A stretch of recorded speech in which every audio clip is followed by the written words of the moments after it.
Disclaimer: the following is a non-profit fan-based review. Black Clover is owned by Crunchyroll, Viz Media, Studio Pieria, TV Tokyo, Shueisha, and Yuki Tabata.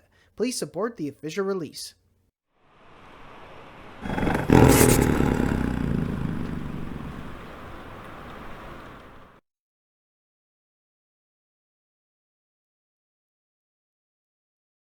Which leaves me with two questions. 1. What really happened to Yami to make him leave the Land of the Sun? And 2. Is the theory that Ryu's twin brother still relevant after the reveal of Ichika? Well, for the first one, we're probably gonna get a better explanation than that bridge version Yami told at the beginning. Although I wouldn't be surprised if parts of the story did happen. As for the second, well, that's a maybe. Either way, twin or not, we're gonna get an explanation very soon. Well, we're finally gonna learn about Yami's origin, just not the way you think.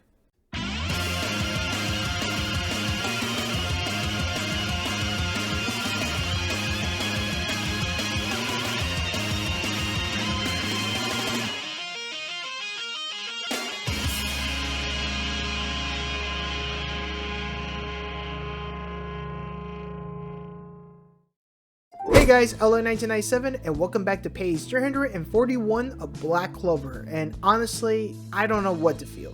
On one hand, I really enjoyed this chapter because not only we finally get to meet more members of the Ryuzen Seven, but we also get to learn a bit more about Ichika and her relationship with Ryuya. But on the other hand, the ending did give me a bit of Naruto flashbacks. I mean, the ending, I just didn't want to believe what had just happened. Look, if you read the chapter, you know exactly what I'm talking about. So, what actually happened in the chapter? Let's find out.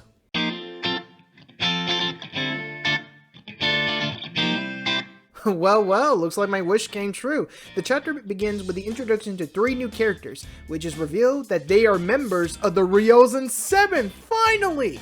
After 4 chapters since their invention, we finally get to see 3 new members. First we have Jozo, a ninja who dons an Oni mask, Daizaimon, who looks like a Buddha priest, and lastly Kumari, who is a girl ninja or a konoichi, who also has like this Gora fashion that was actually a very popular fashion style in Japan for the 90s to the 2000s. And I have to say, I'm liking what I'm seeing so far for them, for the most part. Now, each of them is strong in their own way, as we see them use Zenten against Asta.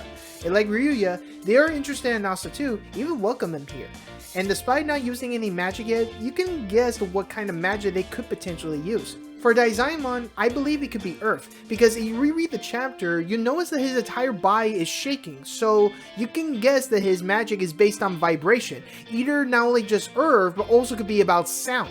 That's my possible guess. For Kumari, it's clearly going to be lightning, because if you notice on top of her hairpiece, it has the shape of a lightning bolt, so you would think like her element is clearly going to be electricity, similar to like Lux magic. And lastly for Jozo, I'm guessing it's wind. Now the reason I think is because remember, they're supposed to be ninjas, and being stealthy they had to move like the wind. Something like that. As Asta is healing, Kumari asks him how is the hair color in the Clover Kingdom, cause as you can tell, she just dyed her hair blonde. And Asta just tells her, yeah, there are different kinds of hair colors in the Clover Kingdom, and as you can see, she is very surprised by this and wants to know more. Now, to me, Kumari has like a similar personality to Dorothy when she's awake. It could have a similar fighting style like Lug, considering it possible they may share the same magic. She has like this upbeat attitude and seems to be into fashion, which is really cute. However, Jozo doesn't approve her choice in style since she's supposed to be a ninja, and to him, she's just misrepresenting what the ninja stands for. But to Kumari, she doesn't care. All she just wants is to get the country a bit of an energy boost, something that doesn't have to be the same way. Even Daizaimon agrees with her. So far, they're nice characters, and I can't wait to see what they'll do when they train Asta in the next 6 days. And speaking of Asta...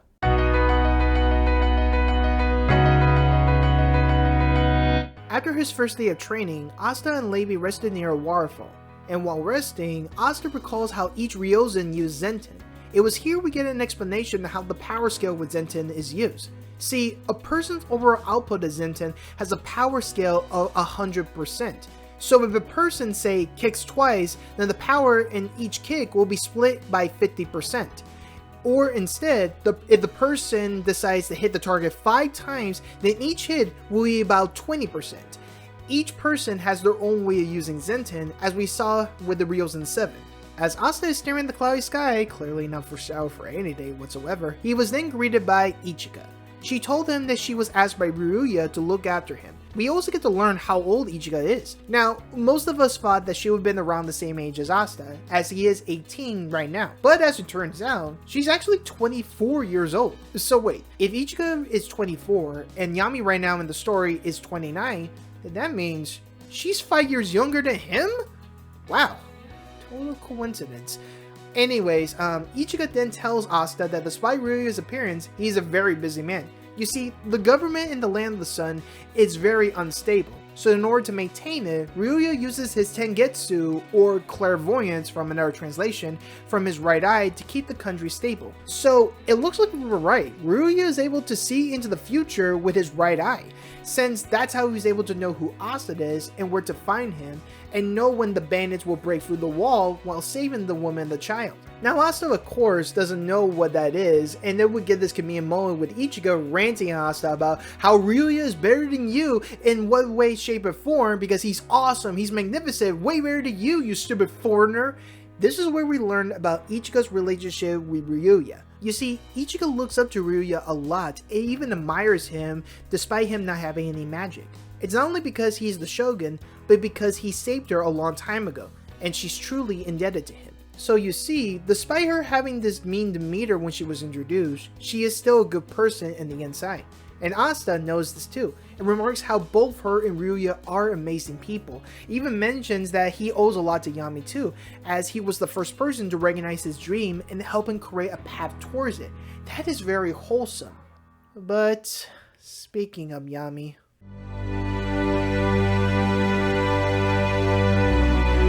As Asta keeps talking about Yami, Ichika tells him to stop talking about him.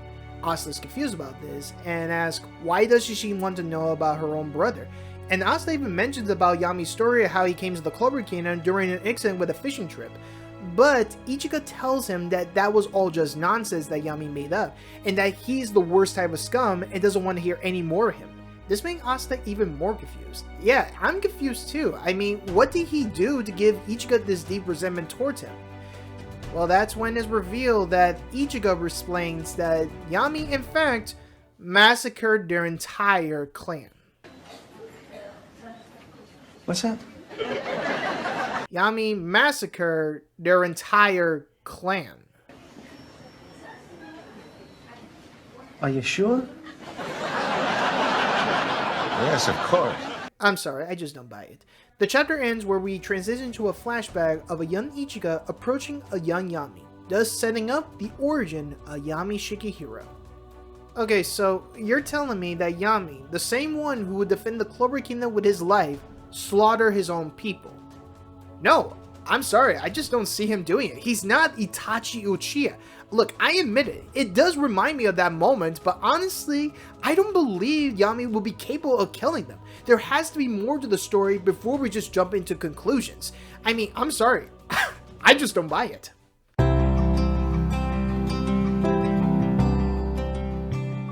The ending to the chapter is more unquestionable, because there's no way Yami would do it. I mean, look what he has done for the Clover Kingdom. He faced up against evil wizards, possessed elves, a word devil, a devil cult, a devil ruler, a freaking toilet, and you're telling me that he would be willing to kill off his own clan? Again, no, I don't believe it. Look, maybe when she said that, I don't think she meant it as a literal sense. I think she meant that their clan was killed off by something else or someone, and she blames Yami for allowing their clan to be killed off, thus saying he massacred our entire clan. That's the only way I see this happening, because again, it's not in character for Yami to do it, especially where we're at right now. He not only defend the kingdom, but his own squad. There's just no way he will do it.